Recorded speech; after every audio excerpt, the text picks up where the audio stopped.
Hello नमस्कार, मैं Philip Ashok Solomon. जैसे कि हम लोग का भारतीय इकोनॉमी का जो हमारा एपिसोड चल रहा था, उस एपिसोड को आगे बढ़ाते हुए आज का हमारा जो एपिसोड है वह भारत का हेल्थ इंडस्ट्री है। और हेल्थ इंडस्ट्री जो हमारा हेल्थ सेक्टर है, यह अभी तक हम कह सकते हैं कि हमारे देश में कितना डेवलप किया,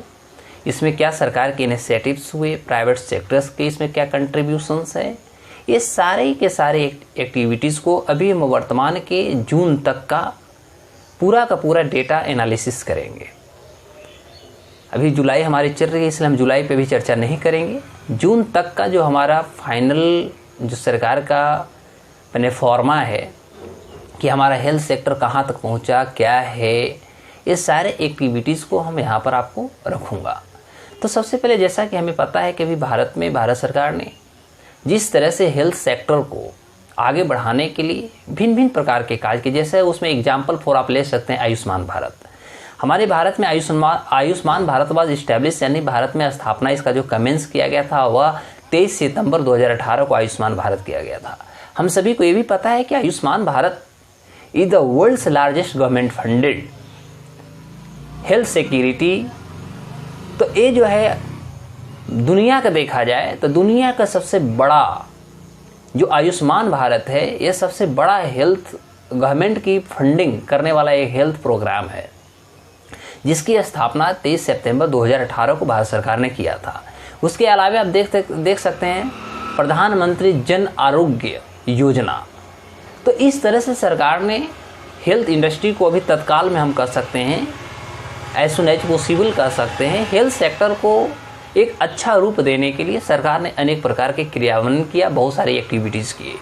ये सारे के खास तौर पे हम कह सकते हैं कि आयुष्मान भारत और प्रधानमंत्री जन आरोग्य योजना जो है, इसके तहत सरकार की जो टारगेट थी वह टारगेट था कि 500+ मिलियन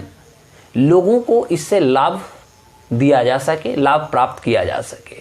जिसमें सरकार ने आप देखेंगे तो 2020-21 का जो हमारा बजट था, इस बजट में सरकार ने 6429 यानी 6429 करोड़ रुपया का आवंटन भी किया, यानी एलोकेशन किया है।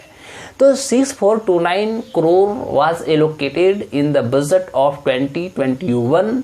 To boost, to emerge and to enhance the field and the security of the health programme and health sectors.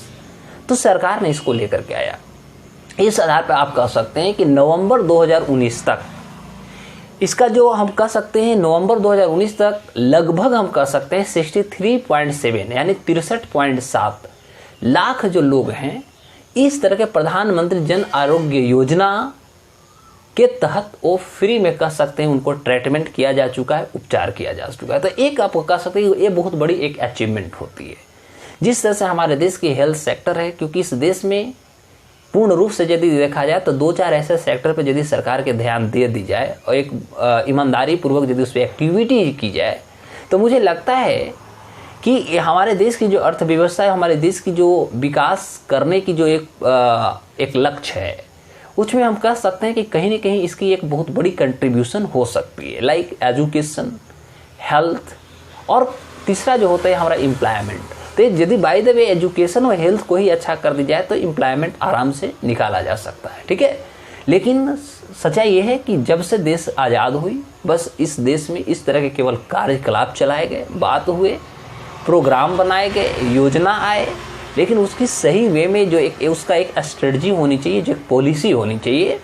वो कहीं ना कहीं उसमें खामियां देखने को मिला, जिसके कारण हम कह सकते हैं कि इस तरह की उपलब्धि को हम हासिल करने में कहीं ना कहीं असफल हो गए। आगे यदि हम बात करते हैं तो आप हेल्थ सेक्टर में देखिएगा तो भारतीय जो हेल्थ सेक्टर है,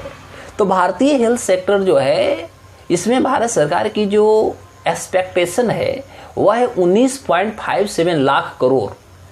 2020 तक पहुंचाने का सरकार का लक्ष्य था कि हमारा इंडियन हेल्थ सेक्टर जो हमारा है, इसमें हमारी जो इन्वेस्टमेंट होगी या इसका जो टोटल का हम कह सकते हैं कि इसकी जो फंडिंग होगी, यह हमारा 2020 के अंत तक लगभग 280 बिलियन US डॉलर का हमारा मार्केटिंग होना चाहिए। इस आधार पर हम कह सकते हैं कि इसमें जो कंट्रीब्यूशन हुआ, एक कंट्रीब्यूशन को ग्रोथ करने में भी काम किया। जैसे कह सकते हैं जो इनकम लेवल है उसको राइज करना, क्योंकि जब तक इनकम लेवल आपका राइज नहीं होगा तब तक आप बहुत अच्छी हेल्थ सिक्योरिटी नहीं ले सकते। सबसे पहली बात है, आज की डेट में मान लिया किसी को एक बहुत बड़ी बीमारी से जूझना पड़ा है, उनके पास किसी प्रकार का यदि फंडिंग नहीं है, सोर्स ऑफ इनकम नहीं है, तो माइनस बात है कि हम सही जो अच्छा जो द बेस्ट या द बेटर जो हम ट्रीटमेंट कर सकते हैं, ये फैसिलिटी कैसे उपलब्ध हो सकता। तो इसको लेकर के हमें सबसे पहले इनकम जो हमारा लेवल है उसको हमें राइज करना होगा, बढ़ाना होगा। तो इसके लिए हमें अपॉर्चुनिटी चाहिए, सबसे पहली बात। दूसरा, हेल्थ को लेकर के लोगों में एक अवेयरनेस भी होना चाहिए। और थर्ड होता है कि जो हमारा प्रूडेंस लाइफ स्टाइल है, से जो हमारा बीमारी का उत्सर्जन हो रहा है, या हम कह सकते हैं कि इस तरह की बीमारी जो हमारे आसपास जो घूम रहे हैं, ऐसे सारे चीज़ों पे हमें एक बहुत बड़ा अवेयर होने की ज़रूरत है, जिससे कि हम अपने लाइफ को एक इंश्योर्ड कर सकते हैं, लाइफ को हम कह सकते हैं इम्प्रूव भी कर सकते हैं। तो ये सारे जो हमारे एक बहुत बड़ी हम कह सकते हैं लाइफ सेक्टर से कंट्रीब्यूशन निकल करके आता है। दूसरी हम बात यदि करते हैं तो जो हम ग्रोथ डायरेक्ट बात करते हैं, तो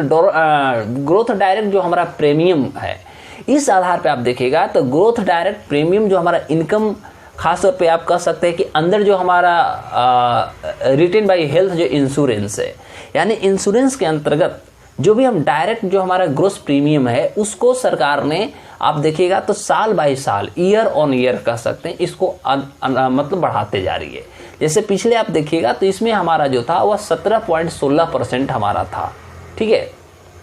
और इसे बढ़ाने के लिए सरकार ने 2020 का जो हमारा फाइनेंशियल ईयर अभी चल रहा है, ये 2020 के फाइनेंशियल ईयर के अंत तक हम कह सकते हैं 51,637 पॉइंट, फिर से एक बार याद रखेंगे डेटा,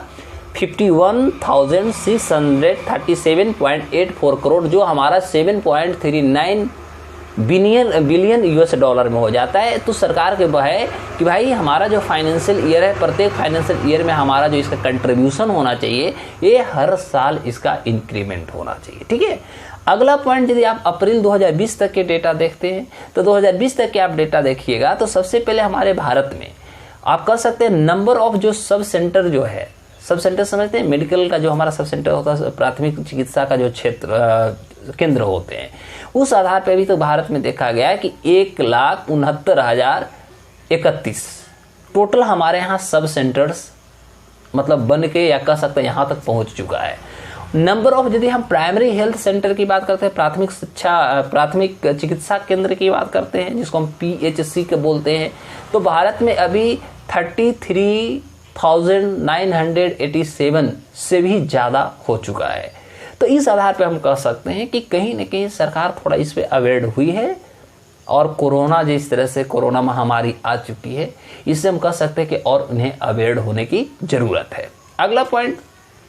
तो इस आधार पे हम कह सकते हैं, उसके अलावे भी आप कहिएगा कि यदि हमारे पास हॉस्पिटलिटी या हॉस्पिटल इंडस्ट्री को आप देखिएगा तो सरकार की जो एस्टीमेट है वह एस्टीमेट है कि 2017 में जो हमारे पास 160 बिलियन यूएस डॉलर का जो मार्केटिंग था खासतौर पर हॉस्पिटल इंडस्ट्री का, वह 2022 तक सरकार के एक्सपेक्टेशन है कि 372 बिलियन डॉलर का हमारा मार्केटिंग हो जाए और यहाँ तक पहुँच जाए। तो ये कह सकते हैं कि मार्केटिंग का इंडस्ट्री का फील्ड रहा। यदि हम प्राइवेट सेक्टर की बात करते हैं हेल्थ इंडस्ट्री की ओर, तो प्राइवेट सेक्टर जो है हमारे भारत में जितने भी टोटल हेल्थ केयर में जो एक्सपेंडिचर होता है, जो भी खर्च होते हैं, उस एक्सपेंडिचर का 74% जो है वह हमारा प्राइवेट सेक्टर इसके लिए रेस्पॉन्सिबल है। 74% वो कंट्रीब्यूट कर रही है, सबसे पहली बात। दूसरी बात हम यदि बात करते हैं तो आपने सुना होगा भारत में एक टेली मेडिसिन की बात सुना होगा, ठीक है। तो ये जो टेली मेडिसिन है, टेली मेडिसिन क्या है, तो टेली मेडिसिन भारत में जो है अब कह सकते हैं बहुत तेजी से उभरने वाला एक इंडिया में एक ट्रेंड है, जिसको आप कह सकते हैं fast emerging trend in India. तो हमारा टेली मेडिसिन बहुत तेजी से भारत में बढ़ रहा है। इसको बढ़ाने में भारत के मुख्य रूप से कुछ हॉस्पिटल्स हैं, कह सकते हैं मेजर हॉस्पिटल्स हैं, जैसे हमारा एम्स हो गया, जैसे आप कह सकते हैं अपोलो हो गया, जैसे आप कह सकते हैं नारायण आयुर्वेद हो गया। तो ये सारे इस तरह के जो इन्होंने खासतौर पर टेली मेडिसिन ऐसे ट्रीटमेंट को, मेडिसिन को, सर्विस को उन्होंने सबसे पहले इसको एक्सेप्ट कर लिया, स्वीकार कर लिया, और इस आधार पर स्वीकार किया कि इसको एंट्री लेने से, हेल्थ सेक्टर में इसको एंट्री ले लेने से, प्रवेश मिल जाने से हमारा जो पब्लिक प्राइवेट पार्टनरशिप का जो कॉन्सेप्ट होता है इसमें बहुत ज़्यादा इसकी कंट्रीब्यूशन होगी, जिससे कि हमारा हेल्थ इंडस्ट्री और हेल्थ सिक्योरिटी का जो इंफ्रास्ट्रक्चर होगा इसको हम बहुत ज़्यादा तक डेवलप करेंगे और जो हमें एक्सपेक्टेशन है हेल्थ सेक्टर से उसका एक सही, एक सकारात्मक, एक पॉजिटिव इससे हमारा रिजल्ट निकलेगा। तो सरकार ने इस पर कार्य कर रही है। उसके अलावा यदि आप बात करते हैं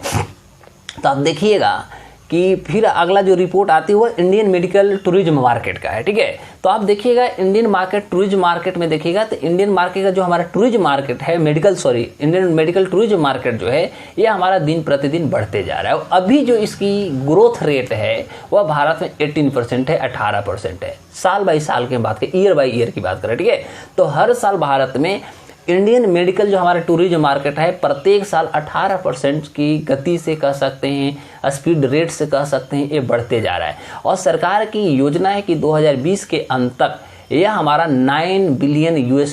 के लगभग मार्केट को पहुंचा दे। ये सरकार के एक्सपेक्टेशन है, ठीक है, कि 9 बिलियन तक हमारा इसका मार्केटिंग पहुंच जाए। इस आधार पर हम कह सकते हैं कि जो हमारी गवर्नमेंट ऑफ इंडिया या जो कह सकता है भारत की सरकार, तो हमारी गवर्नमेंट ऑफ इंडिया जो है खास तौर पे हम कह सकते हैं कि बजट में बहुत सारे प्रावधान को लाया, बहुत सारे आप कह सकते हैं एलोकेशन को लाया। जैसे NHM की बात करते हैं, नेशनल हेल्थ मिशन की बात करते हैं, तो नेशनल हेल्थ मिशन जो है इसके लिए सरकार ने हमारे भारत की जो हमारी बजट थी इस साल का, इस बजट में 2020-21 वाला बजट में 34,115 करोड़ रुपया सरकार ने आवंटन किया, जो हमारा $4.88 बिलियन हमारा हो जाता है। तो सरकार ने NHM को एक कह सकते एक सही दिशा देने के लिए, नेशनल हेल्थ मिशन को एक सही दिशा देने के लिए किया। तो ये हमारा जो था 2020-21 की कह सकते हैं बजट के आधार पे सरकार ने इतने सारे फंडिंग कह सकते हैं, फंड को सरकार ने एलोकेट किया, ठीक है। दूसरी बात आप देख सकते हैं कि इस आधार पे जो हमारे यहाँ प्रधानमंत्री स्वास्थ्य सुरक्षा योजना हो रही है, तो प्रधानमंत्री स्वास्थ्य सुरक्षा जिसको हम लोग PMSSY बोलते हैं, तो प्रधानमंत्री सुरक्षा योजना के तहत या के अंतर्गत आप कह सकते हैं सरकार ने 2020-21 की जो हमारा बजट था इस बजट में 3,000 करोड़ रुपया का आप कह सकते हैं एलोकेशन किया, ठीक है। अब बात होती है कि आखिर एलोकेशन क्यों कर रहा है, बस एक ही मुद्दा है कि हम ज़्यादा से ज़्यादा लोगों को किस तरह से एक जो हमारा स्वास्थ्य लाभ होता है स्वास्थ्य लाभ तक पहुंचाएं, तथा हमारे देश में जितने भी प्रकार के भयावह या छोटे मोटे जो रोग हैं जिससे कि लोग एक त्रासदी की ओर गुजर रहे हैं, क्योंकि ये हमारा देश जो है एक विकासशील राष्ट्र है। और आपको पता होना चाहिए कि ये इस देश में जो एक्सपेक्टेशन लोगों का होता है वो एक्सपेक्टेशन कहीं ना कहीं आप समझ सकते हैं कि वो फुलफिल नहीं हो रही है। लेकिन health is wealth, this is quotation. तो इस आधार पे सबसे पहले जो प्रायोरिटी बनती है, ये प्रायोरिटी तो सरकार की भी बनती है, हमारा समाज का भी बनता है और हमें अपने आप को भी बनता है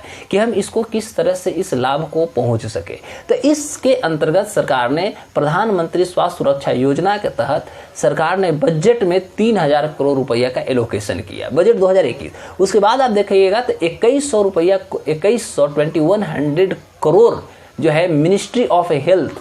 एंड फैमिली वेलफेयर जो हमारे डिपार्टमेंट ऑफ हेल्थ के अंतर्गत आ जाती है, रिसर्च के अंतर्गत आ जाती है, इसको आगे बढ़ाने के लिए कि हम रिसर्च को भी आगे बढ़ाएं, फैमिली वेलफेयर जो हमारा हेल्थ सिक्योरिटी है इसको एक सही मुकाम तक पहुंचाने के लिए हमें कुछ करना होगा। इसको लेकर के सरकार ने बजट 2020-21 में 2100 करोड़ रुपया का भी इन्वेस्टमेंट करती है, इसको एलोकेशन से देती है। तो ये सारे के सारे एपिसोड से इतना तो हमें कन्फर्म हो जाते हैं कि सरकार का भी जो मोटिव है, मोटो है, वो कहीं न कहीं एक सकारात्मक दृष्टि से है, हेल्थ सेक्टर को बढ़ाने की कह सकते हैं प्रक्रिया उनमें भी है, वो भी कार्य करना चाहते हैं। दूसरी बात यदि हम बात करते हैं तो गवर्नमेंट जो हमारी है, हमारी गवर्नमेंट की जो एक्सपेंडिचर है, ठीक है, तो सरकार की एक्सपेंडिचर खासतौर पे हेल्थ सेक्टर की ओर यदि हम देखते हैं तो हेल्थ सेक्टर की ओर लगातार बढ़ते जा रहा है। अभी वर्तमान में आप देखिएगा तो 1.6% बढ़ चुका है। तो ये 1.6% आप सोचिए कि 1.6% क्या है, तो हमारे देश के जो भी हमारा GDP है फाइनेंशियल ईयर 2021 का जो हमारा फाइनेंशियल ईयर का जो GDP है, टोटल हमारा GDP का 1.6% जो है सरकार अभी इन्वेस्टमेंट कर रही है हेल्थ पर, ठीक है। और जो फाइनेंशियल ईयर 2016 के इतिहास में आप जाइएगा तो 2016 में हमारे देश के जो भी GDP था उस GDP का 1.3% केवल इन्वेस्टमेंट की जाती है। इससे इतना जरूर स्पष्ट हो जाता है कि जिस तरह से हमारा GDP का जो कह सकते हैं शेयर हेल्थ सेक्टर में जिस तरह से इन्वेस्टमेंट की जा रही, यह कहीं ना कहीं बहुत कम है। इसको और मैक्सिमाइज करने की आवश्यकता है, इसको और बढ़ाने की आवश्यकता है, क्योंकि जिस तरह से हमारे देश की जनसंख्या निरंतर बढ़ रही है, तो जनसंख्या के सामने 1.6% of the GDP of our country has been allocated to make the good infrastructure and to make available to the people as the better treatment and health security, it mean to say हम कह सकते हैं कि यह बहुत lower position में, ठीक है। तो इस आधार पर हम ओवरऑल कह सकते हैं कि हेल्थ सेक्टर पे और ज़रूरत है। जिस तरह से जनसंख्या को देखते हुए हेल्थ सेक्टर को और डेवलप करने की आवश्यकता है, सबसे पहली बात। दूसरी बात हम देखेंगे तो गवर्नमेंट ऑफ इंडिया जो हमारी है, तो गवर्नमेंट ऑफ इंडिया प्लान कर रही है कि हम पब्लिक हेल्थ जो हमारा स्पेंडिंग है, ठीक है, उसको हम कैसे और इंक्रीज करें, उसको कैसे हम इन्हांस करें। एक्चुअली देखिएगा तो इस पे सरकार की जो कह सकते हैं मोटो है वह है कि 2025 तक हमारे देश की जो टोटल जीडीपी है वो टोटल जीडीपी का 2.5% कम से कम हम इन्वेस्टमेंट कर दें, या 2.5% जीडीपी का 2.5% जो हमारा कंट्रीब्यूशन होगा वह भारत के स्वास्थ्य लाभ को लेकर या स्वास्थ्य हेल्थ सिक्योरिटी को, हेल्थ डिपार्टमेंट को, सेक्टर को आगे बढ़ाने के लिए करेंगे। तो अब सोचने वाली 2025 से भी हमारा 2020 चल रहा। अब सोचिए जिस तरह से हम 2023 में चाइना को पीछे करने जा रहे हैं पॉपुलेशन के आधार पर, सोचने वाली बात है। जिस तरह से रिपोर्ट हर क्षेत्रों से आ रहे हैं और हम 2.5% लेकर के हेल्थ जा रहे हैं तो भी कम पड़ जाएंगे, ठीक है। इसको और आगे बूस्ट करने की आवश्यकता है। आगे हम हेल्थ केयर की यदि हम शेयर ऑफ द जीडीपी देखें तो इसका एक्सपेक्टेड है कि 2025 तक हम 2.5% करेंगे, जबकि 2027 की हम इतिहास देखें तो सरकार के एक्सपेक्टेशंस है कि 19.7% से भी ज़्यादा करना पड़ेगा हेल्थ सेक्टर में। अब देखिए ये कहीं ना कहीं कंट्रीब्यूशन है कि कहाँ यार आप 2025 में कर रहे हो 2.5% एक्सपेक्ट कर रहे हो, बढ़ाने की आप प्लानिंग ही कर रहे हो, और एक तरफ आप बोल रहे हो कि हमारी एक्सपेक्टेशन है कि 2027 तक हम इसको 19.7% करेंगे। ये थोड़ा सा अपने आप में कंट्रीब्यूट कर सकते हैं, थोड़ा सा डिस्प्यूट की मामला सा दिख रहा है। आगे यदि हम देखते हैं तो अप्रैल 2000 से लेकर के से लेकर के मार्च 2020 तक के आप डेटा देखिएगा तो इसके बीच में आप देखिए कि खासतौर पे हेल्थ सेक्टर में हमारा जो FDI है, फॉरेन डायरेक्ट इन्वेस्टमेंट जो है वह खासतौर पे इनफ्लो हुआ। इनफ्लो जो हुआ है उसका फील्ड है आपको ड्रग्स और फार्मास्यूटिकल सेक्टर में। सबसे ज़्यादा भारत में यदि आप हेल्थ सेक्टर की ओर FDI को यदि आप अट्रैक्ट करने की बात करते हैं तो जो डेटा है गवर्नमेंट की, जो डेटा है इस गवर्नमेंट के डेटा से इतना स्पष्ट होता है कि जो FDI आया या ज़्यादा से ज़्यादा जो इन्वेस्टमेंट हुआ फॉरेन डायरेक्ट इन्वेस्टमेंट का, वह सबसे ज़्यादा हमारा ड्रग्स तथा फार्मास्यूटिकल डिपार्टमेंट में हुआ, फार्मास्यूटिकल सेक्टर्स में हुआ, जो अभी वर्तमान में 16.50 यानी $16.5 बिलियन US पहुंच चुका है, ठीक है। इस आधार पर हम कह सकते हैं, और कुछ इस आधार पर आप ये भी कह सकते हैं कि हेल्थ सेक्टर को बढ़ाने के लिए हमारे पास एक अच्छे कह सकते हैं, एक्सपर्ट कह सकते हैं, डॉक्टर्स की भी उपलब्धि होनी चाहिए। इस आधार पर भी आप देखिएगा कि 2010 में भारत में जो टोटल नंबर ऑफ जो डॉक्टर्स थे उसे बढ़ा करके 8,27,006 किया गया, और अभी वर्तमान हम 2018 की डेटा जो हमारे पास उपलब्ध है, 2018 के डेटा में देखिएगा तो अभी आया है 11,54,686 हमारे पास डॉक्टर्स हैं। ऐसे इससे अभी ज़्यादा हो सकते हैं, मतलब ये गवर्नमेंट की डाटा है। अब सोचने वाली बात है, इतनी बड़ी आबादी में इतनी कम डॉक्टर का उपलब्ध होना यह कहीं ना कहीं एक चिंता का विषय हमारे पास बना हुआ है। इसलिए द बेस्ट हम कह सकते हैं ऑब्जेक्टिव सही है कि खुद को स्वस्थ रहने के लिए अपने आप को अवेयर होना चाहिए, क्योंकि जिस तरह से खास्ता हाल हमारे यहाँ हेल्थ का हो चुका है वो आप सब देख रहे हैं कि पेंडेमिक, कोरोना पेंडेमिक जो आया, इसमें हर लगभग डिपार्टमेंट का पोल खुल चुका है। कौन सा डिपार्टमेंट क्या है, हमारी सरकार कितने सक्षम है, हम क्या कर सकते हैं, ये सारे के सारे एक्टिविटीज आपके सामने प्रत्यक्ष रूप से, इस पर किसी प्रकार का डाउट आपको नहीं करना चाहिए। तो इस आधार पे हम कह सकते हैं कि हेल्थ सेक्टर और एजुकेशन सेक्टर, ये दोनों सेक्टर को यदि एक सही वे में, एक सही आप कह सकते हैं रेशियो के आधार पर यदि इस पर कार्य किया जा सके, ठीक है, तो हमें लगता है कि हमारा 90% जो समस्या है वो समस्या को हम आराम से उसको डिफीट कर पाऊंगा, ठीक है। तो इसके साथ आज का हमारा हेल्थ सिक्योरिटी या हेल्थ सेक्टर इंडस्ट्री जो भारत का हुआ, ये इस एपिसोड में मैं आपने को बताने की कोशिश की। आज ही मैं एक और आपको वीडियो लॉन्च करने वाला हूं, और वीडियो में आपका रहेगा केवल करंट अफेयर्स। वो करंट अफेयर्स में हम एक एक डेटा की बात करेंगे कि यदि भारत का ग्रोथ रेट 2020-21 में रहेगा तो फिच ने क्या कहा, हम बात करेंगे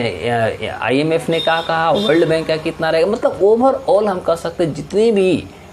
current affairs data based question economy का होगा वो मैं आपको दूसरा एपिसोड में उपलब्ध करा दूंगा। जय हिंद, जय भारत, थैंक यू।